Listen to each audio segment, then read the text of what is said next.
Je, tunakwenda wapi tunapokufa? Nadhani hili ni swali ambalo kila mtu aliyewahi kuishi amewahi kufikiria, kwa sababu ni kitu ambacho kila mmoja wetu anakabiliana nacho. Kwa kadri tutakokuwa tunaishi, kila mmoja wetu atakoma na kila mtu atafikia wakati wa kufariki. Tunaona babu zetu na bibi zetu, baadaye tunaona wazazi wetu wanafariki pia, lakini hata dada zetu na kaka zetu pamoja na marafiki pia. Na ukweli uko wazi kabisa kwamba hata sisi siku moja tutakufa, kwa kuwa tunajiuliza nini kitatufuatia baadaye. Unajua kuwa kuna dhana nyingi zinazojitokeza ili kulijibu swali hili. Wengine wanapendekeza kwamba tutarudi na kuishi kwa mara ya pili katika dunia hii. Hili ni wazo kwamba kama uliishi maisha mema, basi utarudi ukiwa katika umbo la kitu kingine.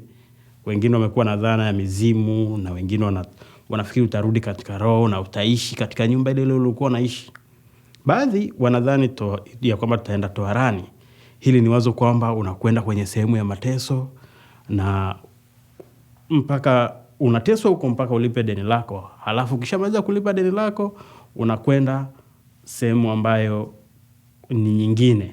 Na kweli ni kwamba watu wengi wanawazo kwamba ukifa basi umekoma kuwapo, na wazo hili linasema wakati unapopumua pumzi yako ya mwisho, basi hapo ndipo mambo yako yanakuwa yameishia hapo. Lakini najua Mkristo sipasi kujiingiza katika mchezo wa kubashiri.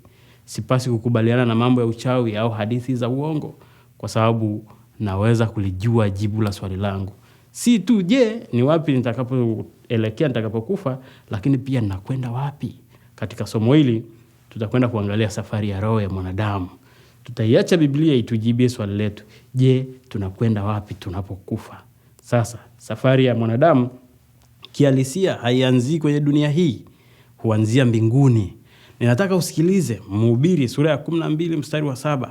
Huu ni mstari ambao mara nyingi hutumiwa kujadili masuala ya kifo, lakini nataka usikilize hasa mwisho wa mstari huu, naye mavumbi kuirudia nchi kama yalivyokuwa, na roho kumrudia Mungu aliyeitoa.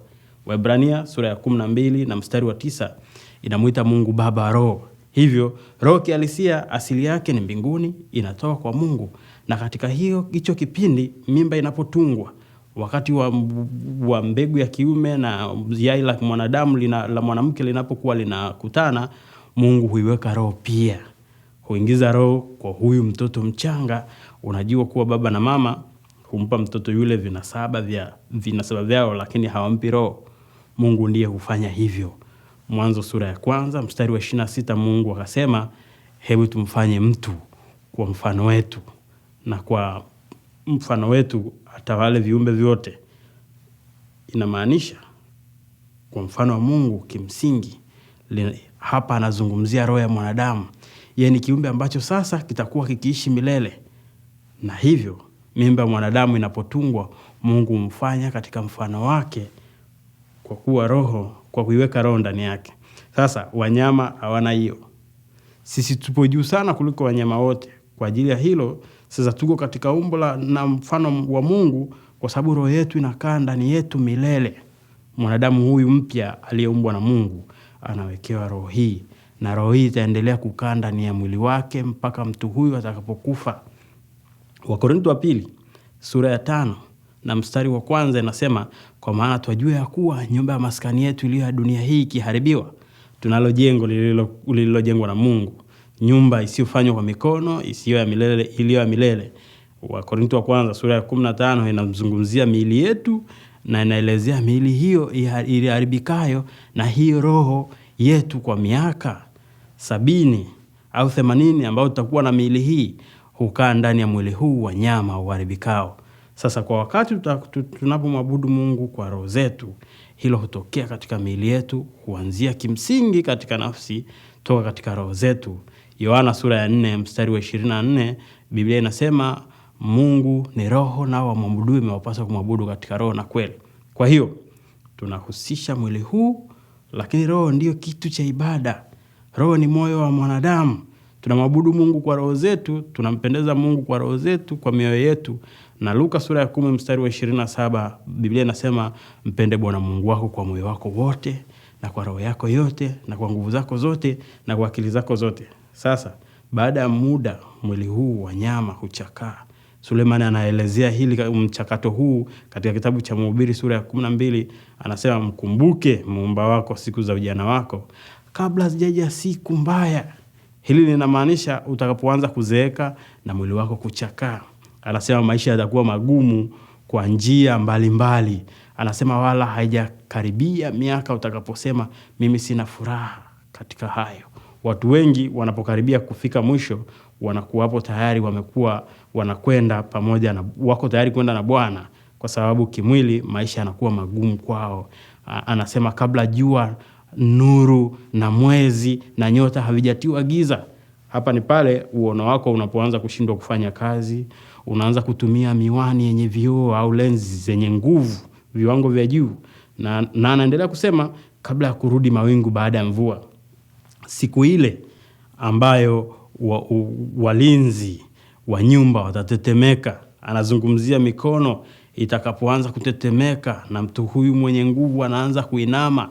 Hii ni miguu yangu inaanza kudhoofika, unaanguka. Anasema na wasagao watakapokoma kwa sababu ni haba, meno yatapotea. Na anasema na hawa wachunguliao madirishani kutiwa giza na milango kufungwa katika njia kuu. Sauti ya kinu itakapokuwa ni ndogo na mtu kusituka kwa sauti ya ndege. Unakuwa katika hali vyema kama ulivyokuwa ukilala, huli vyema kama ulivyokuwa ukila wakati ukiwa kijana, na binti za kuimba watapunguzwa.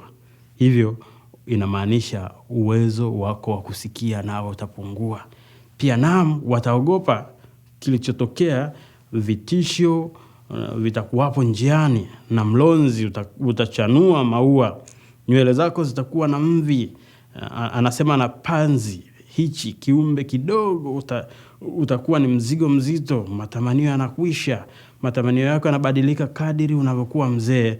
Anasema maana mtu aiendea nyumba yake ya milele, na waombolezao wazunguka njiani. Anasema mkumbuke Muumba wako kabla katika kamba ya fedha, au kuvunjika bakuli la dhahabu, au mtungi kuvunjika kisimani, au gurudumu kuvunjika birikani. Maana yake ni kwamba unakwenda kufa. Sasa sikiliza. Anasema nayo mavumbi kurudia nchi kama ilivyokuwa. Hivyo ni kwamba mwili huu unaoharibika utakufa, utaoza, utairudia mavumbi na vyote viundavyo. Sasa sikiliza Biblia inavyosema, na roho kumrudia Mungu aliyeitoa. Je, ni nini kitatokea baada ya hapo? Je, ni nini kitatokea nitakapokufa kwa miaka 75 au 80, bila kujali ni kwa muda gani roho yangu imekaa katika mwili huu? Je, ni nini kitatokea mwili wangu huu wa nyama utakapokufa? Zaburi ya 90 mstari wa 10 inasema, siku za miaka yetu ni miaka 70, na ikiwa tuna nguvu miaka 80, na kiburi chake ni taabu na ubatili, maana chapita upesi. Sasa sikiliza, tutatokomea mara. Je, hii si lugha kuumiza? Mwanzo sura 35 mstari wa 18 inaelezea kifo cha Raheli, na inatumia lugha hii ikawa hapo katika kutoa roho yake. Yakobo sura ya 2 mstari wa 26 anasema, mwili pasipo roho umekufa, mwili pasipo roho umekufa. Hayo ni maelezo ya kuumiza sana. Na hayo hivyo nitakapokufa roho yangu itauacha huu mwili kale na unaoharibika. Lakini je, itakwenda wapi? Unajua siku ya ufufuo tutapata miili mipya. Tutapewa miili isiyoharibika. Lakini vipi kabla ya hapo? Ninataka usikilize haya maelezo katika Wakorintho wa 2 sura ya 5 mstari wa 1. Kwa maana kutwajua ya kuwa nyumba ya maskani yetu iliyo ya dunia hii ikiharibiwa, tunalo jengo litokalo kwa Mungu, nyumba isiyofanywa kwa mikono, iliyo ya milele mbinguni. Wakati huu tuna hema, tuna mwili wa muda mfupi, bali tutapewa jengo, mwili wa kudumu, mwili wa milele.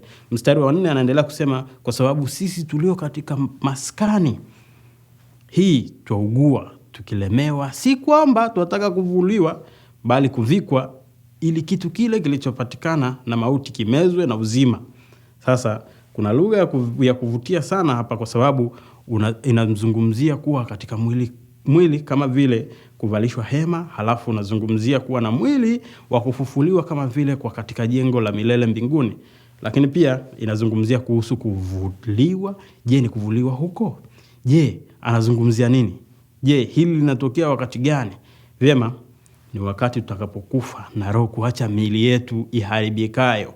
Unaona, kutakuwa na kipindi ambacho roho au nafsi itakapokuwa haina mwili, itakuwa imevuliwa. Nitakapokufa na roho yangu kuacha mwili wangu, je, nitakwenda wapi? Sasa hili linatupelekea kwenye sehemu nyingine ya safari hii. Sehemu nzima ya pili ya somo hili inazungumzia kile kinachofahamika kama kuzimu. Huu ni ulimwengu uliofichika. Watu wengi wanachanganyikiwa na hili neno kuzimu kwa kulichanganya na neno jehanamu. Wanafikiria kuwa ninazungumzia sehemu ya adhabu, na hili si sahihi. Neno kuzimu hasa linazungumzia maskani ya wafu. Ni kama sehemu ya kusubiria kwa zile roho zisizo na mwili. Waliokufa huenda kuzimu. Na nafikiri sehemu ni kwa nini tunachanganyikiwa. Ni kwa sababu baadhi ya tafsiri za Biblia zimetafsiri neno hili kinyume, la Kiyunani kama Jehanam, na hilo hutuchanganya. Katika lugha ya asili kuna maneno mawili tofauti. Kuna neno kwa ajili ya kuzimu na kuna neno kwa ajili ya Jehanam. Sasa kuzimu ni maskani ya wafu, au neno Gehena. Na Gehena ambao ni Jehanam kwenye Mathayo sura ya 16 mstari wa 18, wakati Yesu alipokuwa akitoa ahadi ya kulijenga kanisa lake, alisema milango ya kuzimu haitalishinda. Inamaanisha kwamba kifo hakitalizuia. Kifo hakitoweza kuzuia ufalme wake. Kama huelewi tofauti kati ya haya maneno mawili, utachanganyikiwa sana. Kwenye Agano la Kale, neno la Kiebrania kwa ajili ya kuzimu ni neno Sheol. Sheol ni kuzimu. Na kuzimu yanazungumzia kitu kimoja.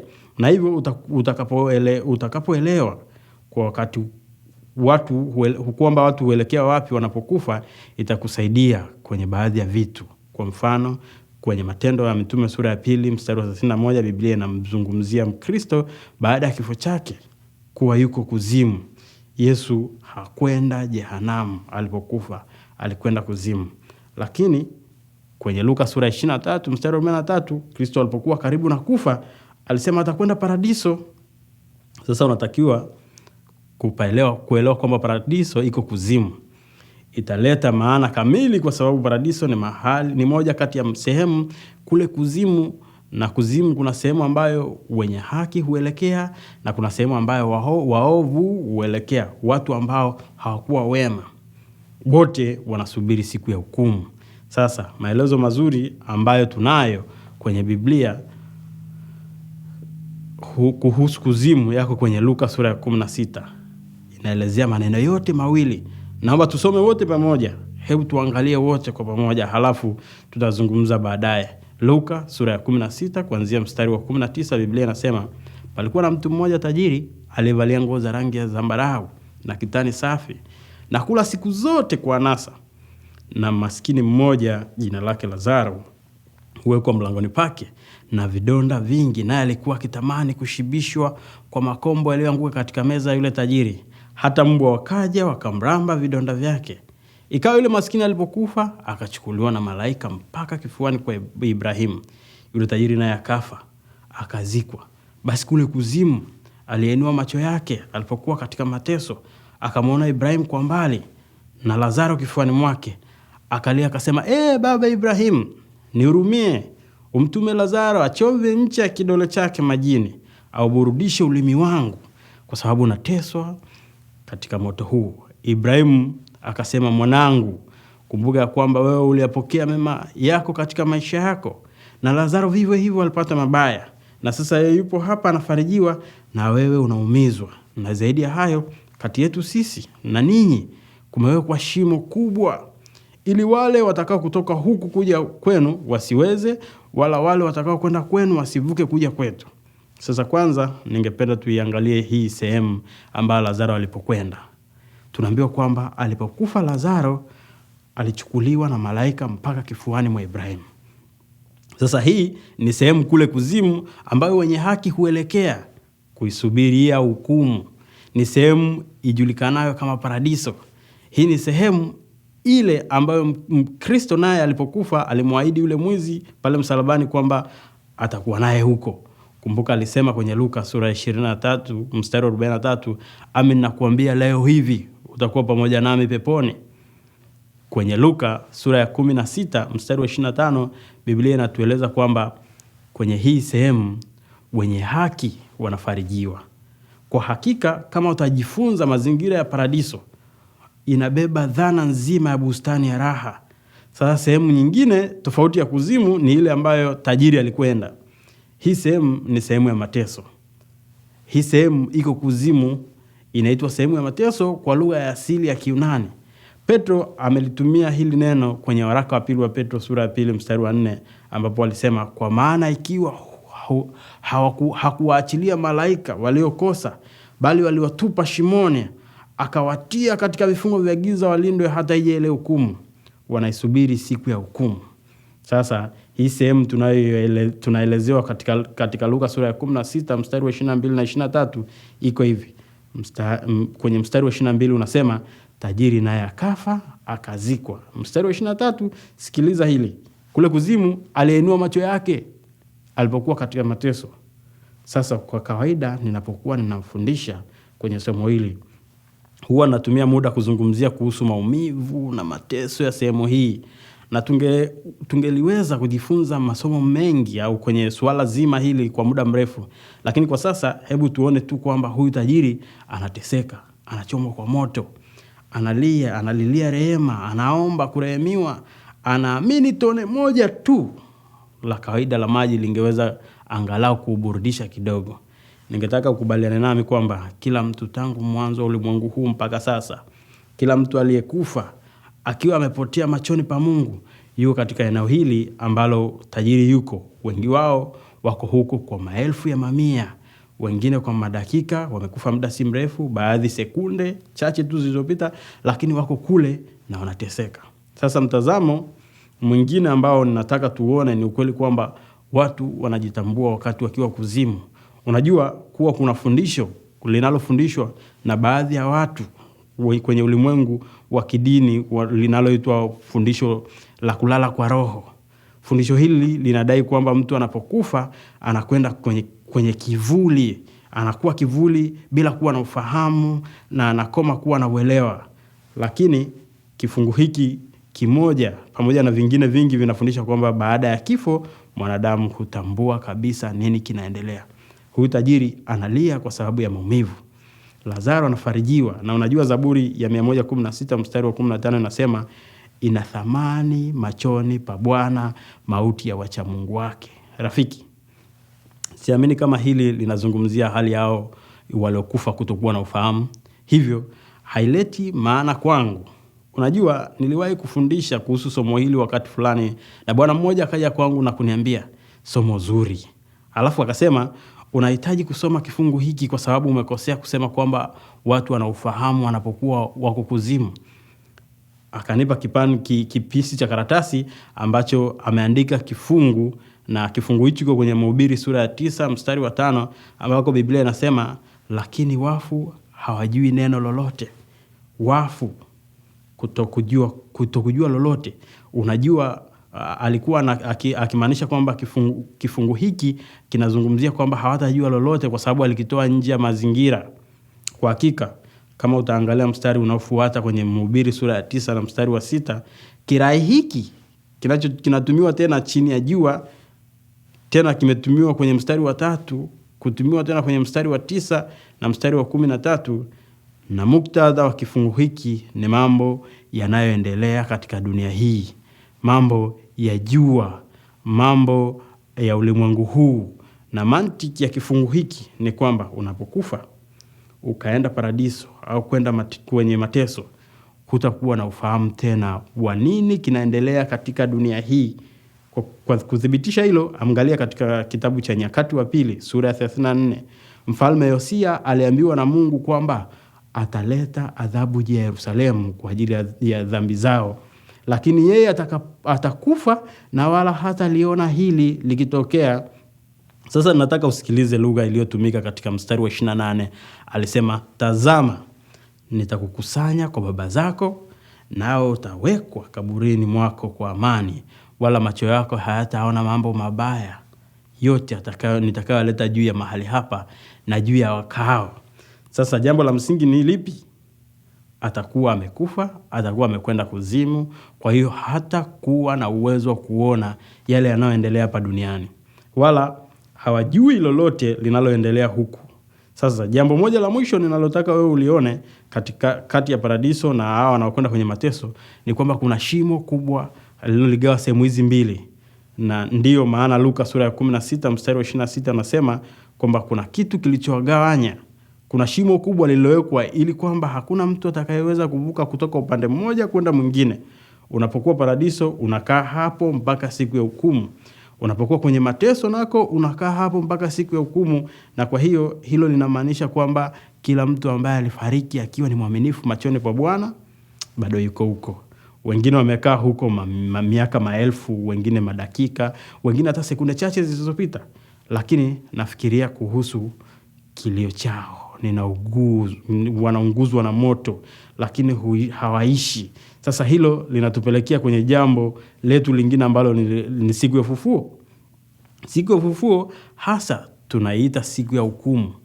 Biblia inaita siku hii kuwa ni siku ya Bwana. Petro anasema, lakini siku ya Bwana itakuja kama mwivi. Waraka wa pili wa Petro sura ya 3 mstari wa 10.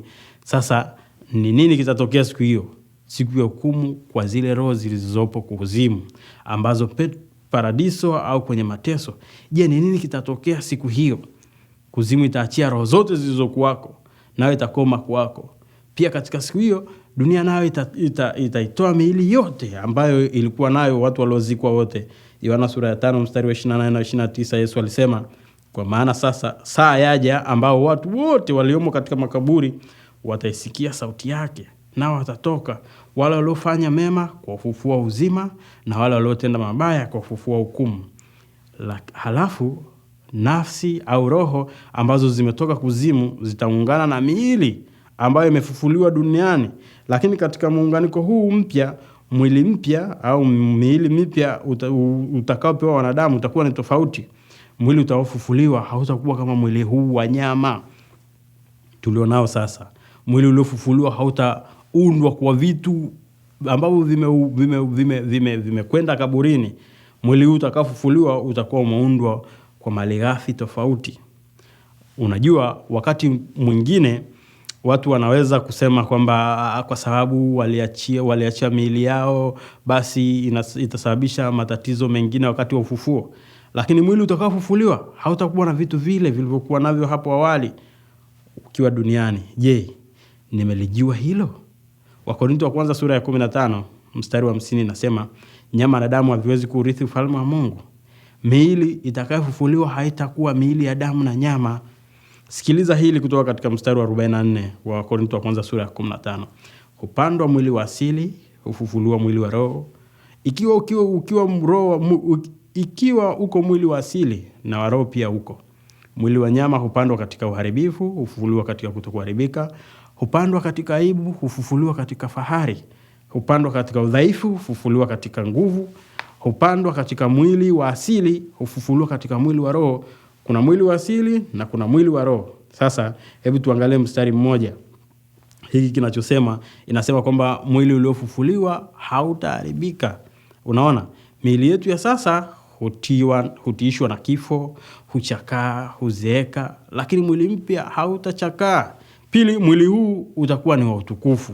Miili yetu ina vitu vingi vinavyohusiana ambavyo havina utukufu, ni vinyonge, ni miili miovu. Lakini miili mipya itakuwa ni mizuri, itakuwa ni miili ya furaha, ni miili ya usafi. Lakini jambo la tatu, mwili utakapofufuliwa, anasema utafufuliwa katika nguvu. Unajua, miili yetu ya sasa huchoka, kihalisia ni midhaifu. Mwili utakaofufuliwa utakuwa na nguvu usiopungua, utakuwa na uwezo wa kutokuchakaa. Mwili utakaofufuliwa utakuwa ni wa roho. Na miili yetu ya sasa ni ya asili. Anasema kwamba mwili utakapofufuliwa utakuwa umeundwa kwa ajili ya maisha ya kiroho, akiulinganisha mwili huu wa sasa na hiyo. Kwa hiyo siku ya hukumu itakuwa siku ya ufufuo. Ni siku ambayo kuzimu itaangamizwa.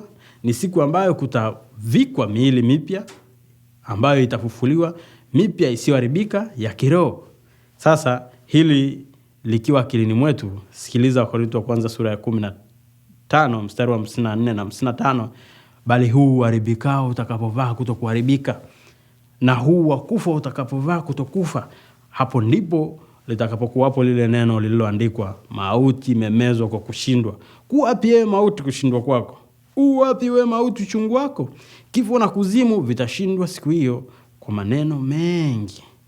Kaburi la mwili na kukaa ndani yake kwa muda wa miili yetu ya kufa, kuzimu, vyote vitafika mwisho siku hiyo ya hukumu. Unaweza ukasema vipi kuhusu sisi ambao tutakuwa bado tupo hai siku ya hukumu itakapowadia? Wakorintho wa kwanza sura ya 15 mstari wa 52 inasema, kwa dakika moja kufumba na kufumbua, wakati wa parapanda ya mwisho, maana parapanda italia na wafu watafufuliwa, wasiwe na uharibifu, nasi tutabadilika. Na hivyo wao walio hai watabadilika ili wawe na miili isiyoharibika, na ndipo kutakapokusanyika pamoja mbele ya kiti cha enzi cha Mungu, baada ya wote wema na waovu kuipokea miili yao isiyoharibika. Tutasimama mbele ya kiti cha enzi cha Kristo na tutahukumiwa kama ilivyo desturi. Mathayo sura 25 mstari wa 32 inasema, na mataifa yote watakusanywa mbele zake, na atawabagua kama vile mchungaji abaguavyo kondoo na mbuzi. Na wanadamu wote, rafiki yangu, watakuwa pale siku hiyo. Tajiri na Lazaro watasimama mbele za Mungu ili wapewe hukumu yao ya mwisho. Ibrahimu, Isaka na Yakobo watakuwepo. Ahabu, Yezebeli na Yuda watakuwepo. Warumi sura ya 14 mstari wa 12 inasema, ili kila mmoja wetu atoe hesabu yake kwa Mungu. Wakorintho wa pili sura ya 5 mstari wa 10 inasema, kwa maana ni lazima tusimame mbele ya kiti cha hukumu cha Kristo, ili kwamba kila mtu apokee ijara ya mambo aliyotenda katika mwili, ama ni mema au mabaya. Unajua, wakati mwingine watu wanaweza wakauliza swali la siku ya hukumu lina maana kama watu tayari walishakwenda paradiso au kwenda mateso. Inaonekana kama vile tajiri amekwisha kuhukumiwa. Lakini unaona, siku ya hukumu si siku ya Mungu kuitaja hukumu. Siku kama hii Mungu anapaswa kukusanya taarifa za ni nani anapaswa kuokoka na ni nani amepotea. Anafahamu pindi tunapokufa, hasa anajua hata kabla hajafa kwamba ni wapi utakapokwenda milele. Siku ya hukumu si siku ya kesi kama tunavyofikiri. Hasa unaweza kuiita siku ya kutolewa kwa hukumu. Ni siku ya hukumu, ni siku ambayo Mungu atatoa sababu ya ni kwa nini umeokoka au ni kwa nini umepotea. Alafu atahitaja hukumu yako au zawadi yako. Mtu anaweza akasema, unajua, inaonekana kama haina umuhimu, kutokana na kwamba wenye haki na waovu kila mmoja anajua ni wapi anapokwenda milele. Inaonekana kuwa si ya lazima. Lakini rafiki yangu, hebu sikiliza, ngoja nikwambie, siku ya hukumu ni muhimu kwa sababu kadha wa kadha. Sababu ya kwanza, wale ambao wanaishi bado hawajapata ijara yao, hivyo ni muhimu kwa ajili yao. Lakini pili, haki ni lazima ionekane. Sasa hebu nisikilize mara ya mwisho ambapo ulimwengu ulimuona Kristo.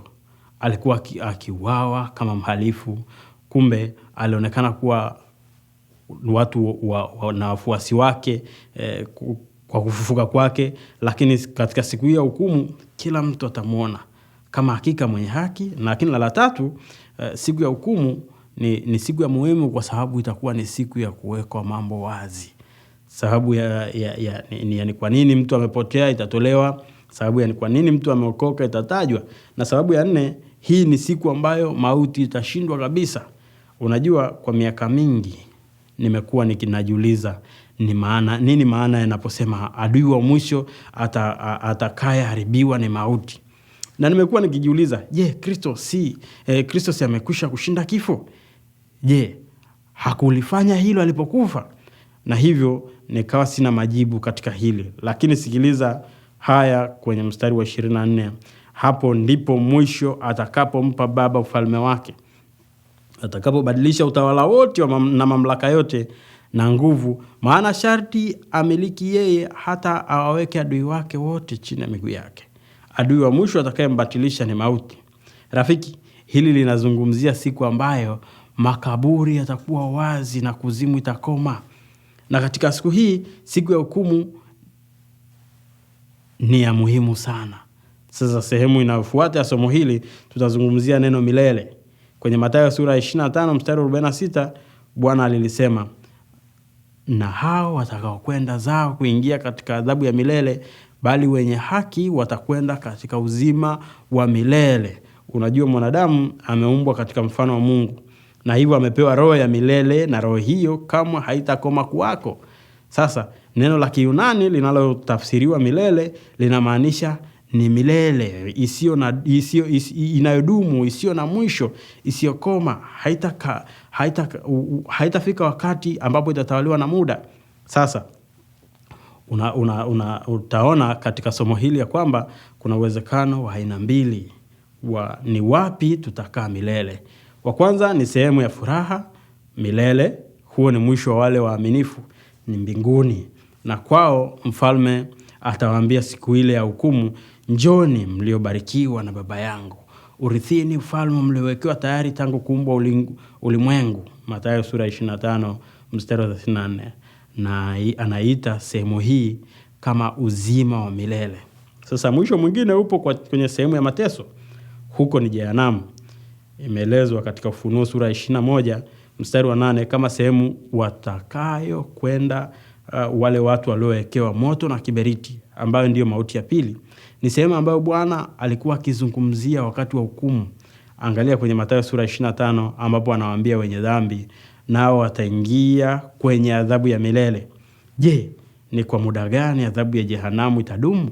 Je, adhabu ya milele itakuwa ni ya muda mfupi au wataunguzwa na kuteketea? Biblia inasema adhabu hii itadumu milele, itakuwa ni ya milele. Kwenye Ufunuo sura ya 14 mstari wa 11 inasema, na moshi wa maumivu yao hupanda juu hata milele na milele, wala hawana raha mchana wala usiku. Rafiki, siwezi kufikiria kitu kingine kinachotisha kama hiki. Unajua mtu anayekufa na kwenda jehanamu anakaa huko kesho na siku inayofuata na mwaka unaofuata na miaka 100 inayofuata, miaka mamilioni. Toka sasa atakuwa anateseka kwa kuungua na kuendelea kuishi huko. Kila siku inayopita huyu hayuko katika hata hali ya mwisho wa kufikia mateso yake. Sasa unajua tunaongea tu kuhusu milele na hauhesabu muda wakati unapokuwa kwenye swala la milele. Atakuwa anateseka milele. Roho ya mwanadamu inaingia kwenye mwili wa mwanadamu wakati mimba tu inapotungwa. Na wakati wa kufa huondoka na kwenda kuzimu, ambako huko hukaa kama roho mpaka ije siku ya ufufuo. Siku hiyo roho ile huungana tena na mwili mpya ambao utadumu nayo milele, na ama mbinguni au jehanamu. Na sasa tumekuwa tukijadili hatima ya roho zetu, lakini hebu turudie mjadala wetu wenyewe kwamba ninakwenda wapi siku ya kuondoka. Kama utarejea mwanzoni katika somo hili, tulitangulia kueleza kwamba hapa duniani kuna makundi mawili, waliokoka na wale waliopotea. Na kila mtu hapa duniani huangukia katika moja wapo ya makundi haya. Pia utagundua kwamba waliokoka na waliopotea wanatembea katika njia mbili tofauti. Angalia kwa waliookolewa, kwa wenye haki, njia inayowakilisha ni kifo au ni njia nyembamba sana. Na hili kwa sababu kwenye Mathayo sura ya 7 mstari wa 14 nasema, mlango ni mwembamba na njia imesonga iendayo uzimani, nao waionao ni wachache.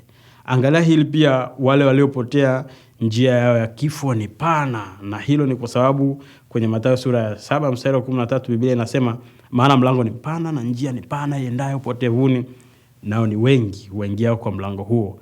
Na labda kitu cha muhimu sana kukiona ni hiki, kwamba baada ya kifo waliokoka na waliopotea huishi katika sehemu mbili tofauti. Rafiki, wapi utakwenda baada ya kufa hutegemea wapi unapoelekea wakati ukiwa hai.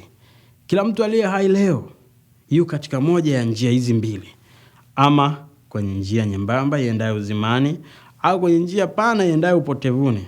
Kama ukifa leo, umilele wako utakwenda wapi? Kama utakufa dakika chache zijazo, utakwenda wapi? Kama utakapoyainua macho yako, Je, utaona nini? Sekunde chache kutoka sasa utaona nini? Je, itakuwa ni malaika wakikupeleka paradiso, au utainua macho yako ukiwa kwenye mateso?